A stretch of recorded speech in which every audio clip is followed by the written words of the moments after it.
سببەکەی ڕەزیلی و بەخیلی و دەستنەکراوەیی ئەو دەسەڵاتەیە کە حکوومەت بەڕێوە دەبا. بەناوی خۆی گەورە مهرەبان بەڕژێ سەڵات و سەلام بۆ سەرجانی پاش پێغەمبەر محەممەد صلی الله عليه وسلم. یارمەتیدانی یەتیم و بێ باوک و بێ نازان خێرێکی گەورە و نەبڕاوێ لە لای خۆی گەورە، بەڵام ئەو بارە قورسەی کەوتۆتە سەر ئەو ڕێکخراوە خێرخوازیانە سەبەبەکەی ڕەزیلی و بەخیلی و دەستنەکراوەیی ئەو دەسەڵاتەیە کە حکوومەت بەڕێوە دەبا.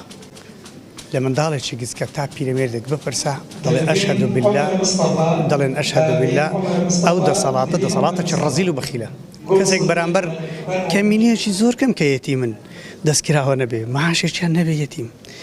ڕێکخراوە خێرخواز من ئەو ڕۆژان چووم لە بۆ ماڵێکی یەتیم، چوومە سەردانی ڕێکخراوێکی مەشهورم کرد لە کوردستانی لە هەولێرێ. تیمامەسە 10,000 فایلن لە سەیەکەتیە مەجالن نییە مەعاشیان بۆ بڕنەوە، بە هەزاران خەڵکیش لەوێ مەعاش وەردەگرن، موچەیان هەیە.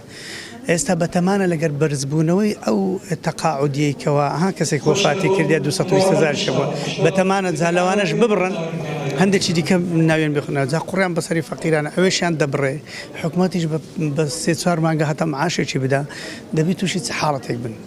حەدیثێک هەیە ڕیواهەت کراوە لە پێغەمبەری صلی الله علیه و سلم، فەرمی ئینسانی سەخی نێزیکە لە خوای گەورە، نێزیکە لە بەهەشتێ، نێزیکە لە خەڵکی، نێزیکە لە عائیلی خۆ لە هەمووان، بەڵام بەخیل دوورە لەوانە هەمووان، دوورە لە بەهەشت، دوورە لە خوای گەورە، دوورە لە پێغەمبەری صلی الله علیه و سلم، دوورە لە بەهەشتێ، دوورە لە خەڵکی. بەڕاستی ئەوانە زۆر دوورن، ئەگە بە خۆیان دانەچنەوە ئەوانە حاڵیان زۆر خراپە، پێشمانێ تازە بە خۆیان دابچنەوە لەسەر ئەو ڕەزیلەی دەمێننەوە. ئەو خەڵکە دەبێت خەڵکی ڕەزیل بەلانێ، دەبێت ئەو خەڵکە بەخیل و ئەو خەڵکە ڕژدانە، ئەو خەڵکە چاوچنەوەکانەی چاویان بڕیوەتەوە ماڵی ئەو میلەتەی بەشی یەتیم و پێخاوێن پێداویستی تایبەتیش نادەن، دەبێ ئەوانە لا بدەن، دەبێت کەسانێک کە بێنە سەر شان و کە دەست پاک بن، دەست نوێژ بن، ئەو خێر و خێراتان ناکەن بە ئیزنی خوای گەورە.